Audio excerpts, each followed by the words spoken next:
For real?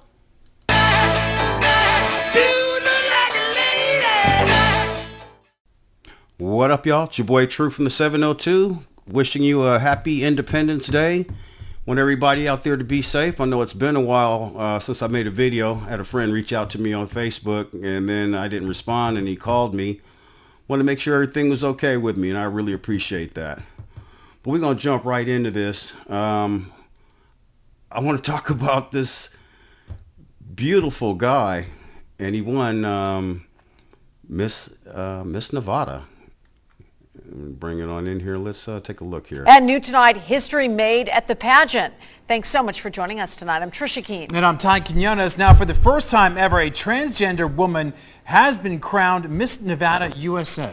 And 13 Action News anchor Jackie Kostick spoke with the winner and finds out what this win means to the LGBTQ community. It's amazing because it's Pride Month and it's the 5th. Wow. That is the prettiest guy I have ever seen in my life. Oh boy. It's the 2nd anniversary of Stonewall, so it's a special moment for my community. When Catalina Enriquez was crowned Miss Nevada USA on Sunday night, she made history. I'm the first trans woman and a trans woman of color, and it's time that our voices are heard. And trans woman of color. So is this what it takes? A little bit of plastic surgery or a lot of bit of plastic surgery, some hormone treatment? I mean, he is absolutely gorgeous. Women, these men, they're taking your space. But I'll expand on that. Enriquez will also be the first trans woman to compete in Miss USA in the fall, where she'll represent Nevada. Representation of the trans community is something that Enriquez feels strongly about. Only recently being able to compete in cisgender pageants herself. When I was young, I said that one day I hope to see someone like me on stage in Miss USA, and it just happened to be I was the person that I needed. Selena McAteer is also a trans woman. She says the impact of Enriquez's win. The other lady is a trans woman and look more like Bruce Jenner. This woman here, this guy, is absolutely gorgeous. Goes far beyond the pageant itself. I was like looking through her Instagram story and everything, and one of the hashtags was you won it for us. And I was like, wow.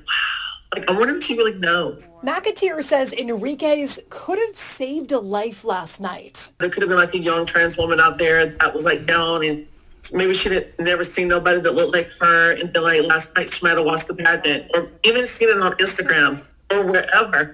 It was like, oh my gosh, she looks like me, or I look like her. And you don't look nothing like her. But I imagine if you identify that you look like her, then I guess it's all groovy. And it's hopeful. That's Miss Nevada USA's hope too, to tell her own story, share her own experience, and to make sure no one feels alone. That's something I felt growing up, and that's the last thing that I would want anyone to feel. So if I could have and give that to someone, I think it's an amazing time of my life. Jackie Kostick, 13 Action News. Wow. What do you say to that? We're going to watch another one because I believe that things are a little bit upside down here. If a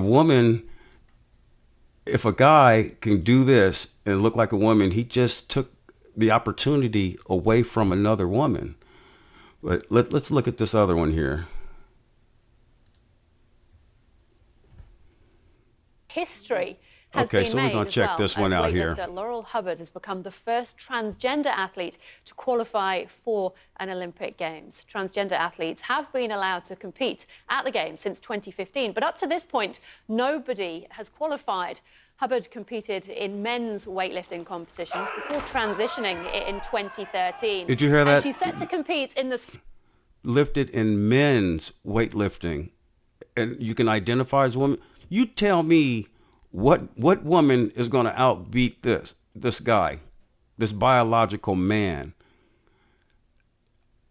This if it's a woman, this guy here, this woman, she would kick my butt if I ever had to challenge her. super heavyweight 87 kilogram category as the oldest athlete in the competition at the age of 43. 87 kilograms. Let's do the math on that real quick here. 87 kilograms, that's almost 200 pounds. It's 191.8 pounds. I can't even lift that. That's ridiculous. I could have never lifted that. Another transgender athlete, BMX rider Chelsea Wolfe, will travel to Tokyo as part of the United States team, but has been named as an alternate, so she's not assured of competing.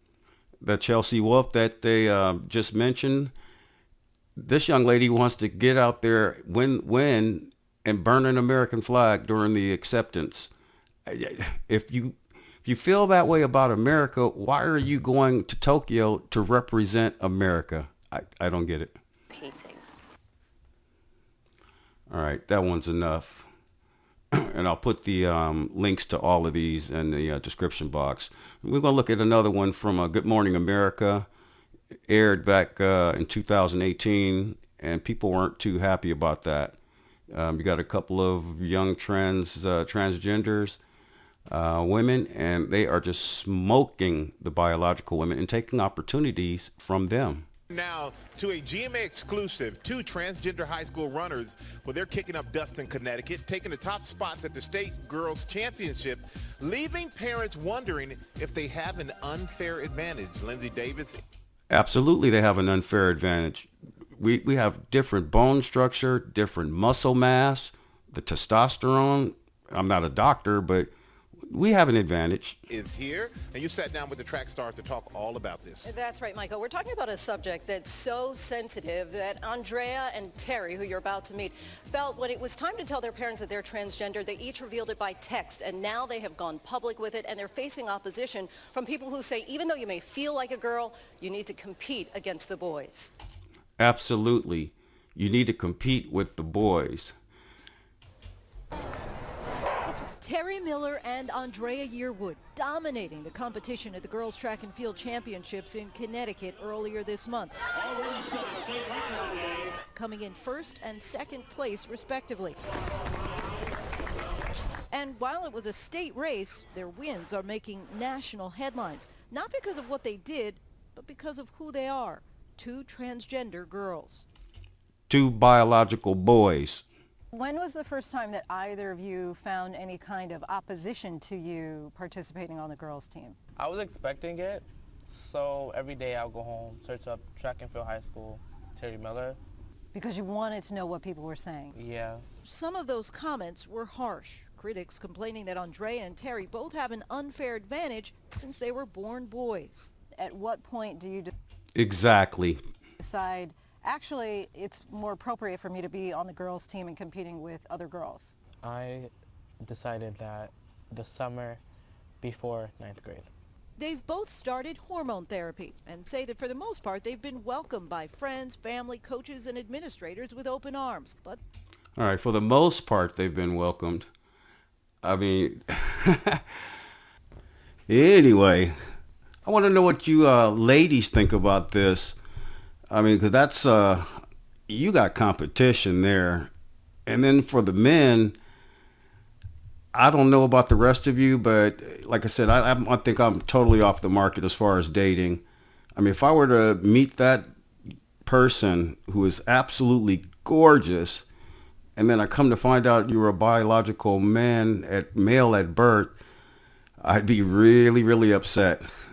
But anyway, how would you feel about it? You let me know, and I want you ladies to let me know what do you think about this. I mean, that is like real competition, and especially for black women. I've heard them say for years, there's no good, no good men or no good black men, but they're going to the other side, so you're losing all the way around. But anyway, you guys let me know. Like I said, I think all the work. Dude looked like a lady, and he is gorgeous. Anyway, I'll get back to you guys. It's your boy True for the 702. Be safe out there, and happy birthday, America. Later, guys.